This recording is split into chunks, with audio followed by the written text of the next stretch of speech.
आज हम करेंगे क्लास 8 ज्योग्राफी यूनिट 1। यूनिट 1 का नाम है रिसोर्सेज।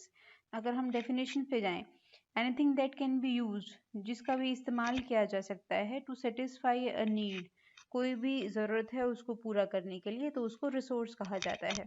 रिसोर्स किस बेसिस पे होंगे? उसकी यूटिलिटी के बेसिस पे होंगे, उसके यूज़ के बेसिस पे होंगे, या उसकी यूजेबिलिटी के बेसिस पे होंगे कि उसको किस तरह से इस्तेमाल कर सकते हैं। जैसे थोड़ी देर के लिए हम लोग बात करें कि से हमारे घर में एक चेयर है और उस चेयर का कोई इस्तेमाल नहीं करता। अच्छी चेयर है, यूजफुल हो सकती है वो, लेकिन कोई इस्तेमाल नहीं करता, तो that chair can not be a resource to अस।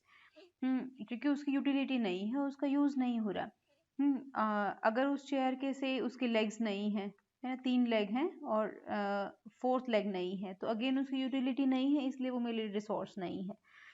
या फिर हम बात करें, कोई पेन है लेकिन पेन के अंदर इंक नहीं है, या रिफिल है वो उसका फिनिश हो गया है, तो रिफिल फिनिश होने के बाद क्या है, इस पेन की यूजेबिलिटी नहीं है, यूटिलिटी नहीं है, इसलिए मेरे लिए रिसोर्स नहीं है। तो जिस भी चीज़ की यूजेबिलिटी होती है, अगर हम उसको इस्तेमाल कर सकते हैं तो वो हमारे लिए रिसोर्स है, अगर वो इस्तेमाल करने लायक नहीं है तो वो रिसोर्स नहीं है। Things become resource only when they have a value. वो रिसोर्स केवल तभी होती है जब उनकी कोई वैल्यू होती है ना। वैल्यू का मतलब पैसा नहीं है, वैल्यू का मतलब है कि उसकी अगेन हमारी लाइफ में उससे कितनी इंपॉर्टेंस है। Importance is about value. Things become resource only when they have a value. its use और utility gives it a value. all resources have some value. जितने भी रिसोर्स हैं उनके का कुछ ना कुछ वैल्यू होती है। वैल्यू नहीं होगी तो वो रिसोर्स नहीं होगा। Value means worth. वर्थ मतलब उस किस तरह से उसका हम इस्तेमाल कर सकते हैं। वर्थ किसी भी तरह से हो सकती है। उसकी इकोनॉमिक वैल्यू है, उसको हम बेच के कुछ ले सकते हैं, we may earn some money out of it. जो मनी मिला हमें उसको सेल करने के बाद, उसको मनी को हम लोग कहीं और यूज कर सकते हैं, maybe to buy food, maybe to buy books, किसी भी तरह से। उसकी सोशल वैल्यू हो सकती है। सोशल वैल्यू का मतलब किसी भी सोशल कोज में उसको हम इस्तेमाल कर सकते हैं। सामाजिक कोई भी कार्य होगा उसमें इसका इस्तेमाल कर सकते हैं। इस तरह से अलग अलग तरह की वैल्यूज होती हैं। पेटेंट क्या होता है? पेटेंट का मतलब होता है अगर किसी ने कुछ नई चीज इन्वेंट की। इन्वेंशन और डिस्कवरी में फर्क होता है। वो फर्क हम लोग अपनी एक्स्ट्रा वीडियो में देखेंगे। अगर किसी ने किसी नई चीज की खोज की, नई चीज बनाई किसी ने, तो वो नई चीज बनाने के बाद से अगर मैंने पेन बनाया, पेन का है, पेन लिखने के काम आता है, और मैंने कुछ स्पेशल पेन बनाया कि लिखा और इसी पेन से एक बटन दबाया और इससे मैं उसको रब भी कर सकूं, उसको इरेज भी कर सकूं, तो वो स्पेशल पेन जो मेरा था, जिसके अंदर बहुत स्पेशल क्वालिटीज थी जो और किसी पेन में एग्जिस्ट नहीं करती, तो मैंने क्या किया इसके लिए, क्योंकि मैंने इसकी खोज की थी, मैंने इसको बनाया था, तो मैंने इसका पेटेंट करवाया। पेटेंट करवाने का मतलब है कि इसके एक्सक्लूसिव राइट सिर्फ मेरे पास रहेंगे, है ना। इस आइडिया के, इस इन्वेंशन के राइट सिर्फ मेरे पास रहेंगे। अगर किसी और व्यक्ति को पेन बनाना है वैसा ही स्पेशल वाला पेन, तो उसको मुझसे उसके राइट्स खरीदने होंगे, मतलब उसको अगर बनाना है, बेचना है, लिखना है, तो उसको अधिकार लेने होंगे मुझसे। तो दिस इज पेटेंट। पेटेंट का मतलब क्या होता है कि एक्सक्लूसिव राइट, किसी भी आइडिया या किसी भी इन्वेंशन के ऊपर एक एक्सक्लूसिव राइट। ये किसी देश का भी हो सकता है, ये किसी इंडिविजुअल का भी हो सकता है, ये किसी ग्रुप या कम्युनिटी का भी हो सकता है। Time and technology are two important factors that can change substances into resources. Time और टेक्नोलॉजी, है ना। टाइम और टेक्नोलॉजी का क्यों इस्तेमाल किया है? टेक्नोलॉजी क्या करती है? टेक्नोलॉजी चीज़ों को आसान बनाती है। Technology is application of latest knowledge and skill in doing और मेकिंग थिंग्स। किसी भी काम को करने के लिए लेटेस्ट नॉलेज या लेटेस्ट स्किल का इस्तेमाल करना, दिस इज टेक्नोलॉजी, है ना। टाइम क्यों? से अगर थोड़ी देर के लिए, इफ आई एम हंग्री, है ना, मुझे भूख लगी है, और say if I have a mobile, I can ask for Domino's का पिज़्ज़ा। लेकिन जब मुझे भूख लगी है तब तो इस ऐप की, इस एप्लीकेशन की, या फिर उस मोबाइल फ़ोन की यूटिलिटी है मेरे लिए। और अगर मुझे भूख नहीं लगी है, और तो मैं क्या करूँगी? I will never ask, I will never order. मैं कभी भी ऑर्डर नहीं करूँगी पिज़्ज़ा, और मैं कभी नहीं चाहूँगी कि वो मेरे पास आए, क्योंकि मुझे भूख ही नहीं है, मेरा मन नहीं है खाने का, या फिर मुझे वो पसंद नहीं है वो चीज़, तो अगेन उसकी यूटिलिटी मेरे लिए नहीं है। तो इसलिए टाइम की बहुत इंपॉर्टेंस है। से अगर आई एम हंग्री और लेकिन मेरे पास ये मोबाइल, ये ऐप नहीं है, मैं इसको किसी तरह से मंगवाने का कोई रास्ता मेरे लिए नहीं है, तो अगेन ये मेरे लिए काम की नहीं है। तो टाइम और टेक्नोलॉजी दोनों बहुत इंपॉर्टेंट हैं ताकि किसी भी सब्सटेंस को रिसोर्स में कन्वर्ट कर सकें। पिज़्ज़ा अवेलेबल है, लेकिन अगर मेरे पास टेक्नोलॉजी नहीं है, मोबाइल फ़ोन नहीं है, तो I won't be able to order it. Again अगर हम लोग टाइम फैक्टर में काम करें, if I am not hungry then ये मोबाइल मेरे लिए अगेन किसी काम का नहीं है। People themselves are most important resources. लोग भी अपने आप में बहुत इंपॉर्टेंट रिसोर्स होते हैं। क्यों इंपॉर्टेंट रिसोर्स होते हैं? क्योंकि जितनी भी मेजर इन्वेंशन डिस्कवरी होती है वो सब लोग ही करते हैं। जैसे आइडियाज, व्हील की हम लोग बात करें, है ना, व्हील किसने इन्वेंट किया? जब व्हील इन्वेंट किया, व्हील कैसे हुआ था? सबसे पहले वुडन व्हील हुआ था, है ना। वुडन व्हील से फिर हम लोग आए मेटेलिक पे, मेटेलिक से फिर हम लोग रबड़ के व्हील्स पे आए। अब रबर के व्हील्स हैं, अब इसको जब हम लोग गाड़ी में लगाते हैं तो ऑटोमेटिकली एफिशिएंसी बढ़ जाती है। पहले नॉर्मल व्हील्स हुआ करते ट्यूब वाले, अभी ट्यूबलेस आ गए हैं। तो इस तरह से धीरे धीरे चीजें चेंज होती चली जाती हैं, अपने उसकी फॉर्म चेंज होती चली जाती है, उसकी टेक्नोलॉजी चेंज होती जाती है depending upon idea, knowledge, invention and discoveries, जिससे हम लोग नए नए और भी रिसोर्सेज क्रिएट करते चले जाते हैं। जैसे अभी क्या है, पहले हम लोग बुलक कार्ट या फिर ऐसे हॉर्स कार्ट पे राइड करते थे, कहीं जाना होता था, ट्रेवल करना होता था। Later on we turn to trains, buses, और ट्रेन्स बसेस के बाद फिर कैसे आई? कार्स आई, देन कार्स भी diesel cars, then petrol cars, we have CNG cars, CNG के अलावा और e cars, electronic cars, chargeable, charge करो और चलाओ। अभी कैसे कार आ गई हैं? ड्राइवरलेस, ड्राइवर की ज़रूरत नहीं है, आप बस उसमें फीड कर दो कहाँ जाना है, उसकी जो भी उसके पास इंस्ट्रूमेंट्स हैं उसमें, और आपको वहाँ जो भी आपकी डेस्टिनेशन है वहाँ ले जाके वो आपको ड्रॉप कर देगी। नेक्स्ट केम फ्लाइट्स, एरोप्लेन्स बनाए, है ना। एरोप्लेन्स में किसी को जाना है तो with in few hours you can cover miles. अब हम रिसोर्सेज की बात करें, रिसोर्सेज 3 तरह के होते हैं, natural, human made and human themselves. Natural resource जो नेचर में पाए जाते हैं, जैसे हम बात करें रिवर्स, लेक्स, सॉयल, मिनरल, ये सारे नेचर में पाए जाते हैं, प्रकृति में पाए जाते हैं, और जैसे ही उनको वैसा का वैसा इस्तेमाल उनको किया जाता है। ह्यूमन मेड की अगर हम बात करें, से पेन, अभी जैसे हम लोग लैपटॉप यूज कर रहे हैं तो लैपटॉप, पेन, पेंसिल, ये सब ह्यूमन मेड रिसोर्सेज हैं। जब नेचुरल रिसोर्सेज की बात करते हैं तो नेचुरल रिसोर्सेज को क्लासीफाई किया गया है डिफरेंट ग्रुप्स में, depending upon their level of development, कितना उनका विकास हुआ है, कितना इस्तेमाल है, ओरिजिन कहाँ से हुआ है, मतलब कहाँ से, किस चीज़ से बने हैं वो, कितनी क्वांटिटी है हमारे पास उसकी, और उसका डिस्ट्रीब्यूशन किस तरीके से है, उसको किस तरीके से बांटा गया है। डेवलपमेंट और यूज़ के हिसाब से अगर हम बात करें तो ये एक्चुअल रिसोर्स और पोटेंशियल रिसोर्स हैं। डेवलपमेंट एंड यूज़, ये देखा था हम लोगों ने, डेवलपमेंट एंड यूज़।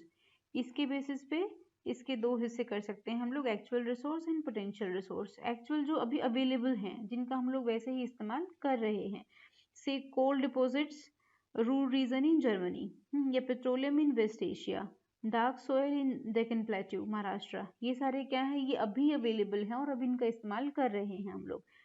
पोटेंशियल का मतलब है जिसकी क्वांटिटी के बारे में बहुत नहीं मालूम, लेकिन हम लोग फ्यूचर में मे भी उनको हम लोग इस्तेमाल कर सकते हैं, डिपेंडिंग अपॉन कि कितनी क्वांटिटी में वो अवेलेबल है। इसके बाद हम लोग नेक्स्ट देखेंगे, डेवलपमेंट एंड यूज देख लिया, नेक्स्ट हम देखेंगे ओरिजिन। ओरिजिन के बेस पे कैसे क्लासीफाई करेंगे? Biotic and abiotic. बायोटिक क्या होते हैं? जो सांस ले सकते हैं, जो लिविंग है। बायो मतलब लिविंग थिंग्स, तो बायोटिक मतलब जो लिविंग है, जो जिंदा है। जिंदा में कैसे कैसे चीजें आती हैं? प्लांट्स एंड एनिमल्स, एनिमल्स में ह्यूमंस भी आते हैं, ठीक है। हम लोग एबायोटिक की बात करते हैं। एबायोटिक मतलब जैसे हम बोलते हैं शांति, शांति और अशांति दोनों ऑपोजिट हैं। शांति मतलब पीस, अशांति मतलब पीस का ना होना। ऐसे बायोटिक मतलब जो जिंदा है, और एबायोटिक मतलब जो जिंदा नहीं है, नॉन लिविंग, है ना। नॉन लिविंग का मतलब हम बात करें, इसे सॉइल की बात हो गई, वुड, वुड मतलब पेड़ के कटने के बाद, इसके कटने के बाद वुड बनती है। जब वो पेड़ मर जाता है या फिर कट गया है तब वो जिंदा नहीं रहेगा, दोबारा नहीं लगेगा, then it comes out to be wood. तो एबायोटिक चीजें क्या होती हैं? जो जिंदा नहीं है, रॉक्स हो गए, मिनरल्स हो गए, है ना, ये सारी चीजें। अब नेचुरल रिसोर्सेज भी दो हिस्सों में डिवाइड होते हैं, यहाँ हम लोग तीसरा देखेंगे। ओरिजिन हो गया, stock and distribution, stock and distribution कितना कितना अवेलेबल है ना, कितना अवेलेबल कैसे है, जैसे हम लोग नेचुरल रिसोर्सेज को रिन्यूएबल और नॉन रिन्यूएबल रिसोर्सेज में भी कन्वर्ट करते हैं। रिन्यूएबल कौन से हैं, जो रिन्यू हो जाएंगे, है ना। रिन्यू होने का मतलब क्या है, जो फिर से नए हो जाएंगे, है ना। फिर से नए होने का मतलब है जितना मर्जी इस्तेमाल कर सकते हैं इसको हम लोग। मतलब इसकी क्वांटिटी क्या है, अबंडेंट है, मतलब कभी ना खत्म होने वाली है। जैसे हम लोग बात करें एयर से, सोलर एनर्जी, सन की एनर्जी जो होती है, तो ये सब क्या है, अबंडेंट है, मतलब बहुत सारी क्वालिटी में ये अपने आप को न्यू करते रहते हैं, रीन्यू कर लेते हैं खुद को। ये नॉन रिन्यूएबल की जब हम लोग बात करते हैं, जो खुद को रिन्यू नहीं कर सके, वो नॉन रिन्यूएबल है। Renewable resources are those which get renewed और रिप्लेनिश्ड क्विकली। नॉन रिन्यूएबल जो लिमिटेड स्टॉक में होते हैं, जो बहुत कम क्वांटिटी में होते हैं, जो जल्दी एग्जॉस्ट हो सकते हैं, खत्म हो सकते हैं, और उसके बाद फिर हमें उसका कुछ ना कुछ ऑल्टरनेट ढूंढना होगा। जैसे कोल की बात करें, petroleum, natural gas, gold, silver, diamond, ये सब क्या है, ये फिक्स्ड क्वांटिटी में अवेलेबल है, और ये दोबारा से रिन्यू होने में इनको हजारों साल लग जाते हैं। तो इट्स नॉट लाइक कि आज मैंने निकाला कल नया बन जाएगा, वैसा नहीं है। डिस्ट्रीब्यूशन के ये था हमारे किसके बेसिस पे था, स्टॉक के हिसाब से, क्वांटिटी बेसिस पे था, ये स्टॉक था। अब हम डिस्ट्रीब्यूशन बेसिस पे बात करेंगे।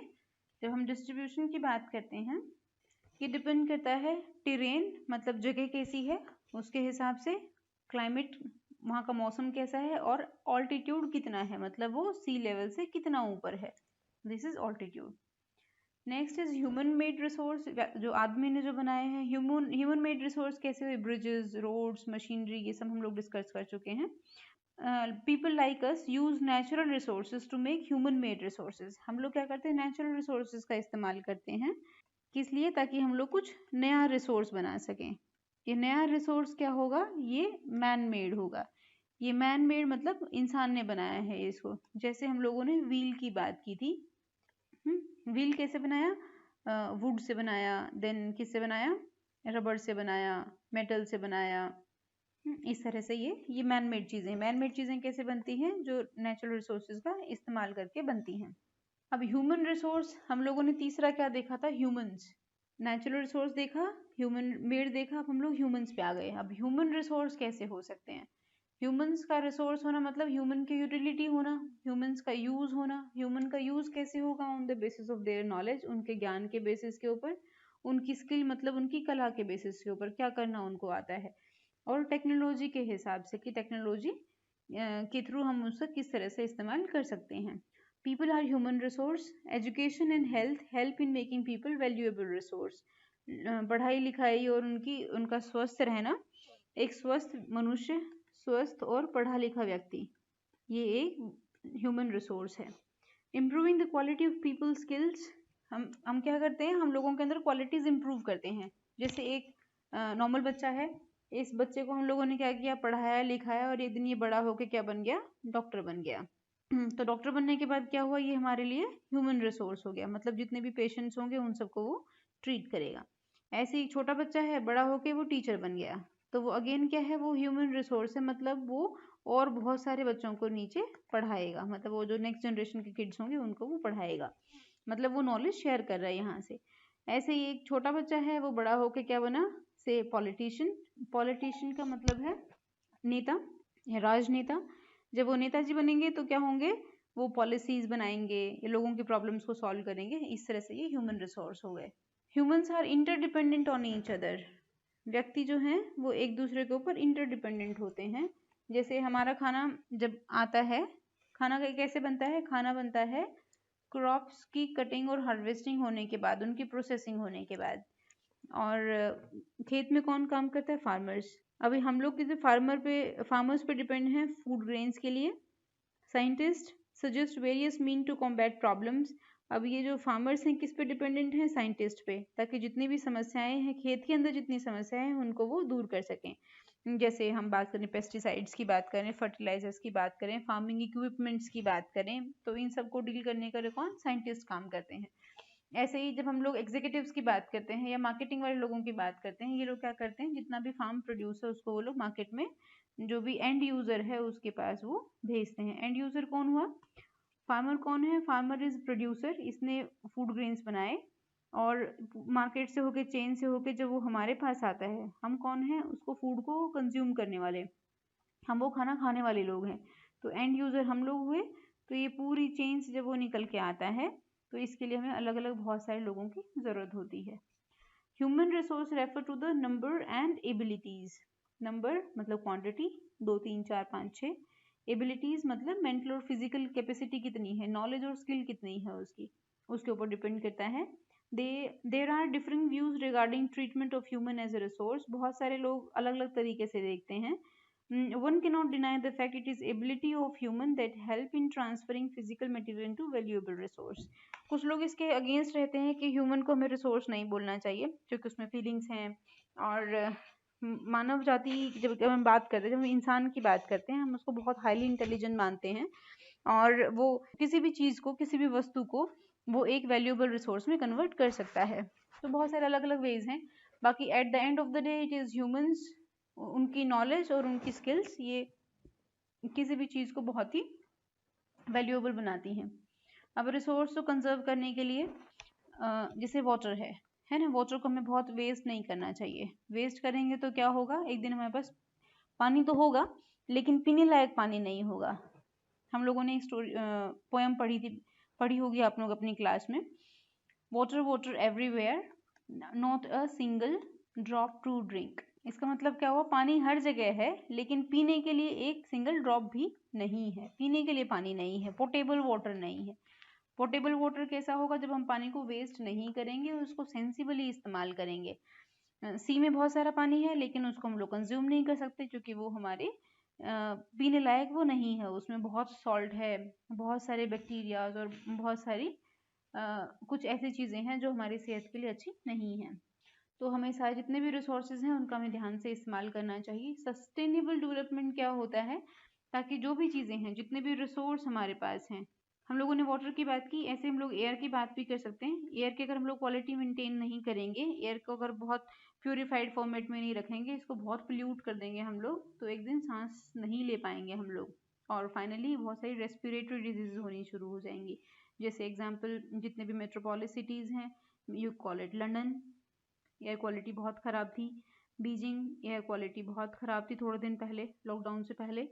Then Delhi again air quality बहुत ख़राब थी लॉकडाउन से पहले। तो हमें क्या करना चाहिए, हमें चीज़ों को बहुत ही सेंसिबली इस्तेमाल करना चाहिए, रिसोर्सेज को बहुत सेंसिबली इस्तेमाल करना चाहिए ताकि वो सस्टेनेबली इस्तेमाल हो सके, उसका बहुत लंबे समय तक इस्तेमाल कर सके, हम भी इस्तेमाल कर सके और आगे वाली जनरेशन भी उसका इस्तेमाल कर सके।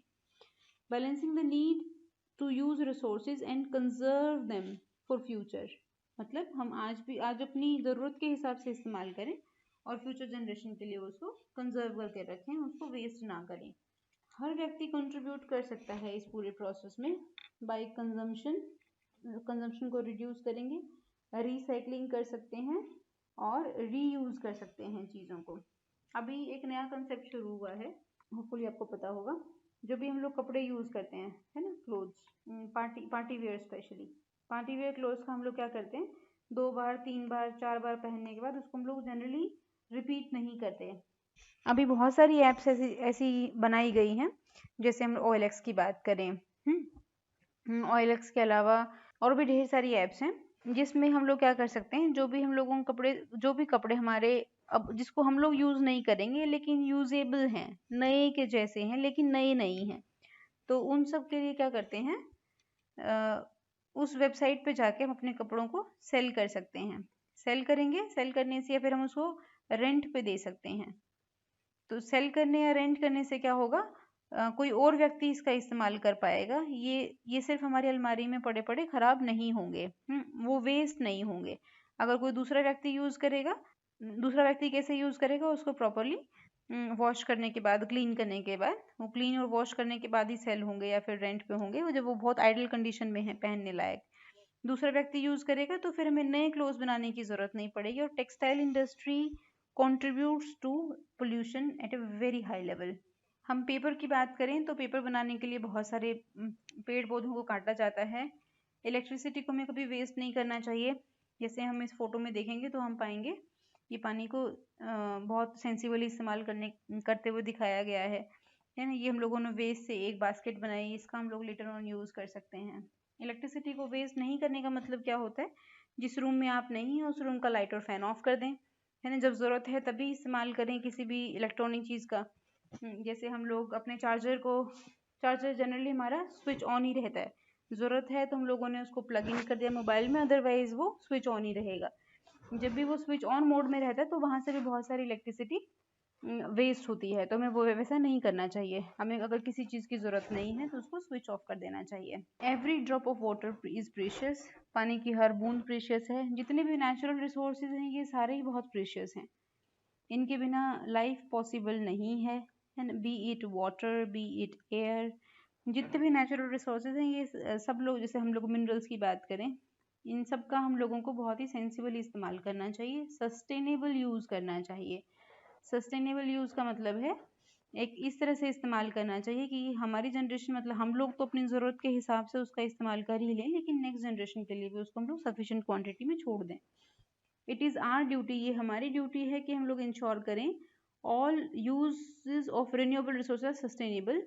जितने भी रिन्यूएबल रिसोर्स हैं उनका इस्तेमाल हम लोगों ने बहुत सस्टेनेबल तरीके से किया है। Diversity of life on earth is conserved.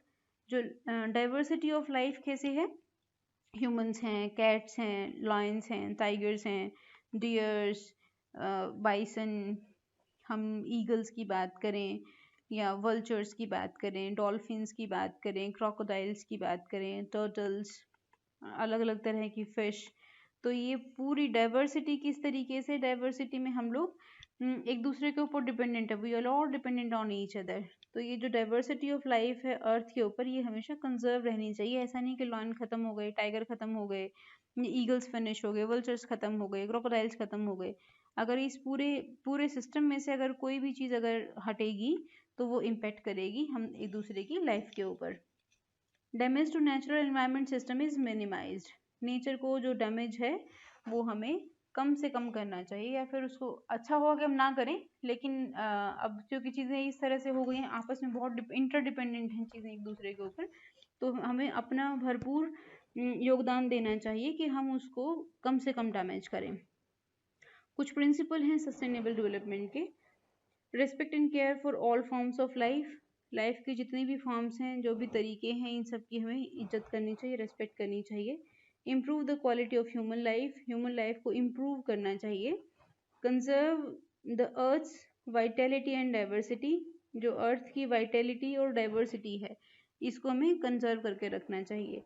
Minimise depletion of natural resources का हमें जो खत्म होने की जो दर है उसको हमें मिनिमाइज करना चाहिए। चेंज पर्सनल एटीट्यूड, हमें अपनी आदतों में बहुत सारे चेंज लाने चाहिए। एटीट्यूड एंड प्रैक्टिसेस, जिस तरीके से हम चीज़ों को लेते हैं और हमारा जो काम करने का तरीका है, प्रैक्टिसेस हैं, उनको सबको हमें इस तरह से करनी चाहिए कि वो नेचर के अगेंस्ट ना जाके नेचर के साथ में काम करें। Enable communities to care for their own environment, हम लोगों को खुद ही एक्टिवली काम करना चाहिए ताकि हम अपने एनवायरनमेंट को कंजर्व कर सकें। हमें इसका वेट नहीं करना चाहिए कि सरकार कुछ करेगी, कोई एनजीओ कुछ करेगी, या कोई मे बी मिनिस्ट्री कुछ करेगी। वैसा करने के बजाय हम सबको अपने अपने स्तर पे जितना भी हम लोग कर सकते हैं उतना हम लोगों को अपने एफर्ट्स लगाने चाहिए, उतना कंट्रीब्यूट करना चाहिए टू सेव अर्थ।